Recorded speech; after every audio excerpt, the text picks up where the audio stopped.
Good morning 8 class. आज हम नया न्यूज़ लेसन स्टार्ट करेंगे। Lesson number 26 and the name of the lesson is judiciary. अभी तक हमने पढ़ा था पार्लियामेंट्री फॉर्म ऑफ गवर्नमेंट, पढ़ा था ना कि जो हमारी पार्लियामेंट्री फॉर्म ऑफ गवर्नमेंट है उसमें 3 ऑर्गन्स होते हैं। सबसे पहले लेजिस्लेचर जिसका काम होता है लॉ बनाना, एग्जीक्यूटिव जिसका काम होता है लॉज को चलाना, और third one is the judiciary. Yes, तो अब हम जो है जुडिशरी पढ़ेंगे। पार्लियामेंट्री में हमने पढ़ा था कि लॉज हमारे यहाँ पार्लियामेंट बनाते हैं जिसके 2 हाउसेज हैं, Lok Sabha and Rajya Sabha, and president also consist of, है ना। तो क्या कहते हैं एग्जीक्यूटिव यानी prime minister, council of ministers कैसे लॉज को चलाते हैं, किस हिसाब से गवर्नमेंट को चलाया जाता है लॉज को मानते हुए। अब third one is the judiciary. अब हम स्टार्ट कर रहे हैं जुडिशरी। सबसे पहले the judiciary is the most important organ. Judiciary जो है थर्ड और मोस्ट इम्पॉर्टेंट ऑर्गन है गवर्नमेंट का। In this system court interpreted and apply the law. इस सिस्टम में जो कोर्ट्स हैं उनका काम होता है लॉज को समझाना। In the name of state, country के नाम पर जो कंट्री में जो लॉज बनाए जाते हैं उनको पब्लिक को समझाना और बताना कि वो कितना हमारे लिए बेनिफिशियल हैं। जुडिशरी एक तरह से मीडियम का काम करती है, यानी जो लॉ पार्लियामेंट में बनाए जाते हैं उन लॉ को हमें एक्सप्लेन करती है कि वो क्या उसका बेनिफिट है और क्या डिसएडवांटेज है। ठीक है, अब आता है along with the legislature. Along with the legislature and the executive, the judiciary is the third organ of the government. Legislature और एग्जीक्यूटिव के बाद थर्ड ऑर्गन जो है गवर्नमेंट का वो जुडिशरी है। अब हम पढ़ेंगे स्ट्रक्चर ऑफ जुडिशरी की जुडिशरी को मतलब कैसे इसका स्ट्रक्चर है। इट्स फंक्शन है 3 टायर। ये 3 तरह से काम करती है। कैसे? सबसे पहले सबसे बड़ी कोर्ट होती है जिसको सुप्रीम कोर्ट कहते हैं। उसके बाद हाई कोर्ट्स होती हैं जो स्टेट लेवल पे होती हैं, और नंबर 3 सबॉर्डिनेट कोर्ट। समझ में आया? इस तरह से करते हैं। सबसे पहले हाईएस्ट कोर्ट, सबसे बड़ी कोर्ट जो एक ही होती है जो सुप्रीम कोर्ट है। हमारी सुप्रीम कोर्ट न्यू दिल्ली में है। फिर होती है स्टेट, हर स्टेट की अपनी कोर्ट होती है जिसको हाई कोर्ट कहते हैं। कुछ स्टेट बेटा छोटी होती है तो उन 2-3 स्टेट्स को एक साथ ज्वाइन करके उनको एक हाई कोर्ट दी जाती है। उसके बाद आती है subordinate court at district level पे सबॉर्डिनेट कोर्ट्स। ठीक है, इस तरह से इंडिया को मतलब इंडियाज़ में लॉ को चलाया जाता है। जैसे कह लीजिए गवर्न स्ट्रक्चर है, जैसे कि आपको कोई प्रॉब्लम है then you can go in the subordinate court. अगर आपको वहाँ का जो फैसला है आपको सही नहीं लगता then you can go to the high court. और अगर आपको वहाँ पे भी समझ नहीं आता है कि आपको लगता है तो then at last you can go in the supreme court. पर जो सुप्रीम कोर्ट का प्रोसीजर है, यानी आपको सुप्रीम कोर्ट ने जो फैसला दे दिया उसके बाद आप कहीं नहीं जा सकते। तो supreme court is the highest court in India. ठीक है, अब सबसे आता है इम्पोर्टेंस ऑफ जुडिशरी। जुडिशरी की इम्पोर्टेंस क्यों है? इन ए डेमोक्रेसी में the role of judiciary is crucial, बहुत क्रूशियल है। जुडिशरी एक तरह से फेथफुल कीपर है, देखभाल करने वाला, कॉन्स्टिट्यूशनल एश्योरेंस देता है। यानी जो हमारा कॉन्स्टिट्यूशन है जो ब्रिटिश से पहले के बाद में बनाया गया था, वो कॉन्स्टिट्यूशन उसकी देखभाल करने का काम जुडिशरी करती है।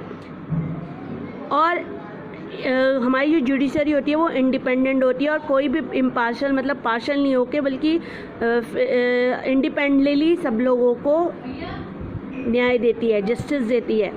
Our India judiciary can be regarded as a creative judiciary. हमारी इंडियन जुडिशरी जो है वो उसको रिगार्ड किया जाता है कि क्रिएटिव जुडिशरी है, क्योंकि वो किसी तरह का कोई पार्शल नहीं करती है। किसी तरह के साथ सब लोगों को, चाहे वो कोई नेता हो, प्रेसिडेंट हो, पार्लियामेंट का सदस्य हो, काउंसिल ऑफ मिनिस्टर्स हो या कॉमन पब्लिक हो, कोई भी हो, उनके हिसाब से सब लोग इक्वल हैं। किसी तरह के साथ कोई भेदभाव नहीं किया जाता।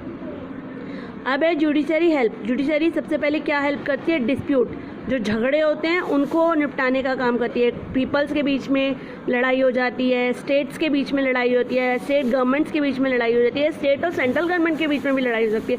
उन झगड़ों को निपटाने का काम जुडिशरी करती है। नंबर 2, जुडिशरी कीप इक्विलिब्रियम, यानी जुडिशरी के हिसाब से सब लोग इक्वल हैं। जितने भी फंडामेंटल राइट्स हैं, आपको मालूम है ना, हमें फंडामेंटल राइट्स मिले हैं कितने? 6। सभी लोगों को 6 फंडामेंटल राइट्स दिए गए हैं और सोशल जस्टिस भी कॉन्स्टिट्यूशन के हिसाब से दिया गया है, यानी जुडिशरी इन सबको कीप इक्वल बैलेंस बना के रखती है। It keep all forms of authority, ये जो है सारी अथॉरिटीज़ जो मतलब जितने प्रोटेक्ट करती है एक तरह से fundamental rights of the citizen. Citizens के फंडामेंटल राइट्स को सुरक्षित करने का अधिकार जुडिशरी के पास है, या ये कह लीजिए citizen can move the court. यदि सिटीज़न को लगता है कि उनको फील होता है, महसूस होता है कि उनके राइट जो अधिकार हैं उनको ख़त्म किया जा रहा है या कोई उनके साथ गलत व्यवहार कर रहा है, तो पीपल सीधा कोर्ट में जा सकते हैं। समझ में आया? यानी जुडिशरी का काम है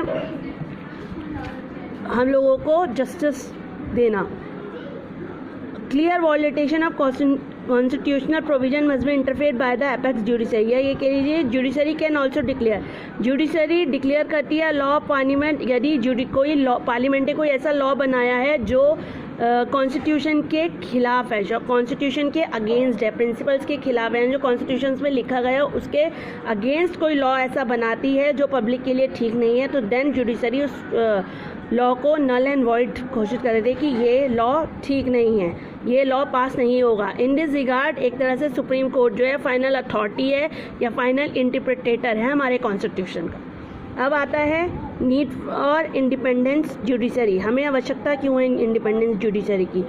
जो इंडियन कॉन्स्टिट्यूशन है, जब उन्होंने कॉन्स्टिट्यूशन को फ्रेम किया यानी कॉन्स्टिट्यूशन को तैयार किया, तो उनको कॉन्स्टिट्यूशन फ्रेम करते समय समझ में आया कि जुडिशरी को ज़रूरी है कि जुडिशरी इंडिपेंडेंट हो, क्योंकि अगर जुडिशरी इंडिपेंडेंट नहीं होगा तो जो प्रेसिडेंट है या प्राइम मिनिस्टर या बड़े लीडर्स हैं वो लोग अपनी मनमानी करेंगे, कॉमन पब्लिक के बारे में कोई नहीं सोचेगा। जब हमारे देश में डेमोक्रेटिक गवर्नमेंट है, सब काम पब्लिक करती है, पब्लिक के लिए ही चुना जाता है और पब्लिक ही काम करने वाली होती है, तो देन ऐसी स्थिति में ज़रूरी था कॉन्स्टिट्यूशन बनाने वालों को कि उन्होंने इस बात को ध्यान में रखा कि जुडिशरी को इंडिपेंडेंट घोषित किया जाए, कि वो लेजिस्लेटिव और एग्जीक्यूटिव डिपार्टमेंट से किसी भी तरह प्रभावित ना हो, बल्कि यानी लेजिस्लेटर और एग्जीक्यूटिव डिपार्टमेंट कुछ भी गलत काम ना करे, मिसयूज़ ना करे अपना पावर का।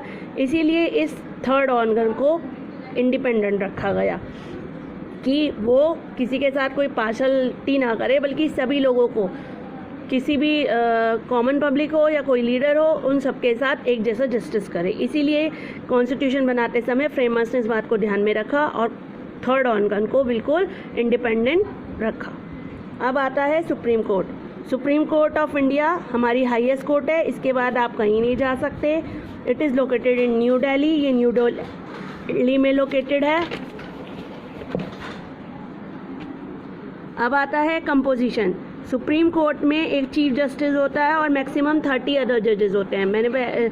सुप्रीम कोर्ट में 1 चीफ जस्टिस होता है और 30 अदर जजेस होते हैं। और कौन अपॉइंट करता है मालूम है ना? ये जजेस कम या ज़्यादा डिपेंड करते हैं। अगर पार्लियामेंट को आवश्यकता लगती है तो वो इन जजेस को ज़्यादा भी कर सकती है और इन्हें कम भी कर सकती है। चीफ जस्टिस जो है और अदर जजेस जो सुप्रीम कोर्ट के हैं उनको कौन अपॉइंट करता है? प्रेसिडेंट। किसकी एडवाइस पे? प्राइम मिनिस्टर की एडवाइस पे, याद है ना? इसके अलावा एक 4 मोर सीनियर जजेस होते हैं कोर्ट में और सीनियर मोस्ट जज होते हैं हाई कोर्ट में, ठीक है? यानी हाई कोर्ट के जो जजेस हैं उनको भी अपॉइंट करता है प्रेसिडेंट। किसकी एडवाइस पे? प्राइम मिनिस्टर की एडवाइस पे। अब आता है क्वालिफिकेशन। क्वालिफिकेशन क्या होनी चाहिए आपको जज बनने के लिए?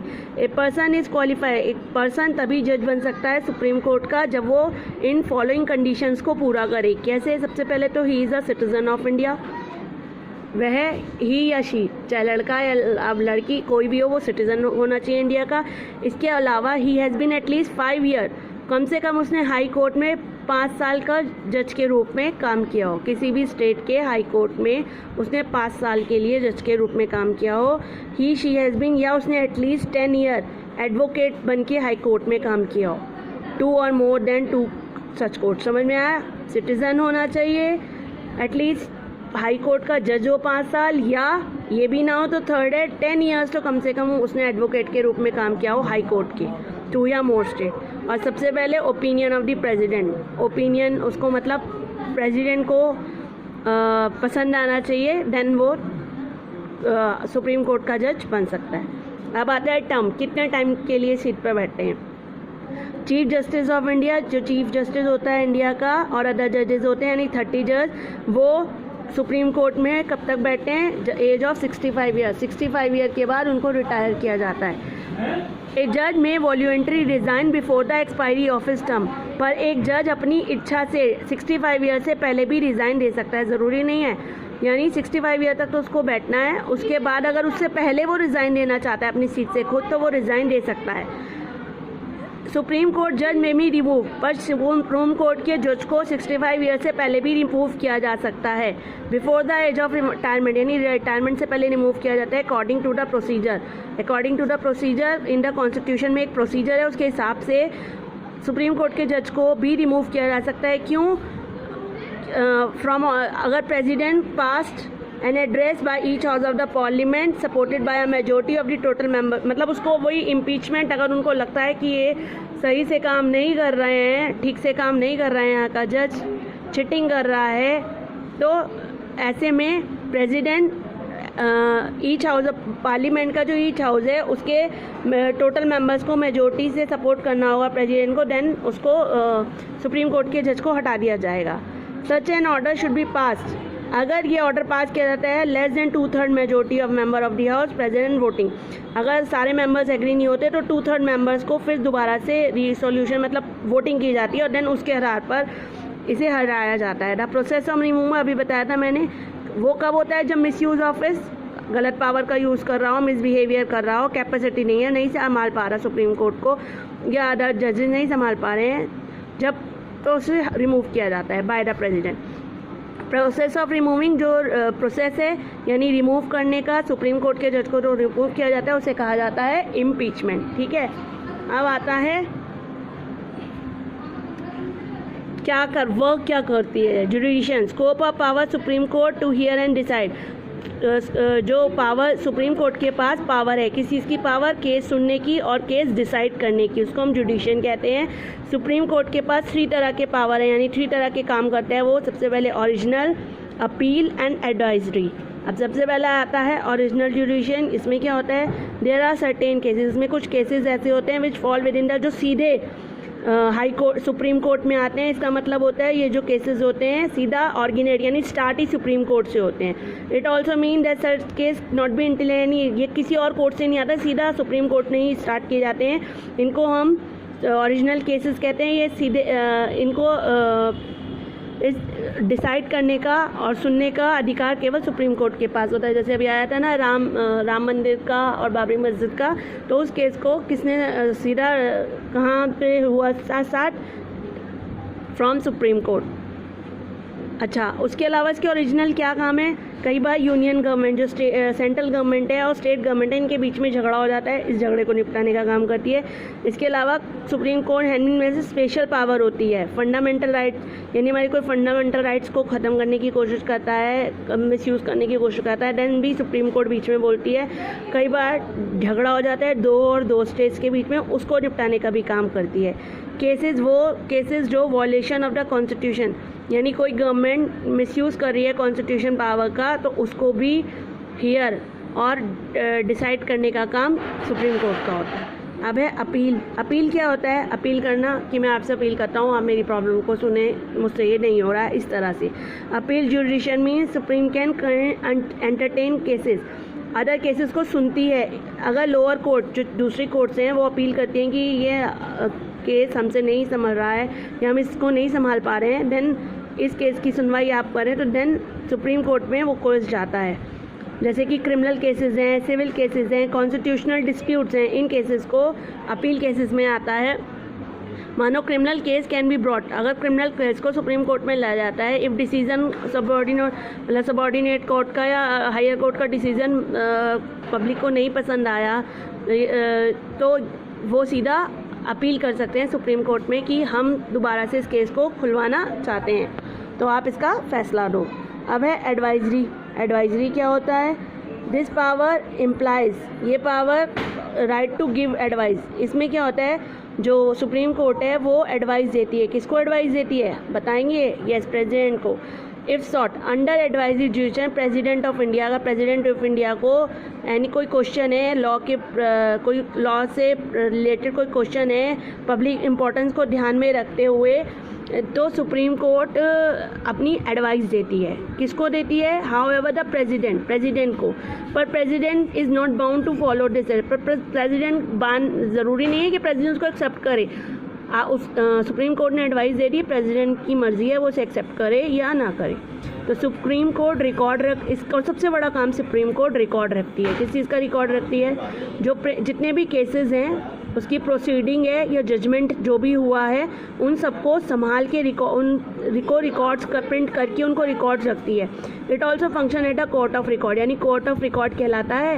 यानी जितने भी केसेस अब तक हुए होंगे, प्रोसीड किए गए होंगे या जो भी उनका जजमेंट है उनको संभालने का काम, ये काम सुप्रीम कोर्ट करती है। क्लियर हो गया? अब 3 को मैंने आपको बताया था, judiciary 3 organ, executive, legislature and judiciary हमारा 3rd ऑर्गन है, ठीक है। हाईएस्ट कोर्ट हमारी सुप्रीम कोर्ट है और हाई कोर्ट्स स्टेट लेवल्स पे होती हैं, 2 और 3 स्टेट को मिलाकर हाई कोर्ट, एक हाई कोर्ट भी होती है और फिर होती है सबऑर्डिनेट कोर्ट, ठीक है। फिर हमने पढ़ा जजेस, सुप्रीम कोर्ट में एक चीफ जस्टिस होता है और बाकी 30 जजेस होते हैं, ठीक है ना। और इनको अपॉइंट करता है president, advice of prime minister. Qualification, citizen होना चाहिए इंडिया का, एटलीस्ट 5 ईयर जज रहा हो हाई कोर्ट का, या 10 ईयर्स हाई कोर्ट में एज ए एडवोकेट काम किया गया, और प्राइम मिनिस्टर को पसंद आना चाहिए, ठीक है।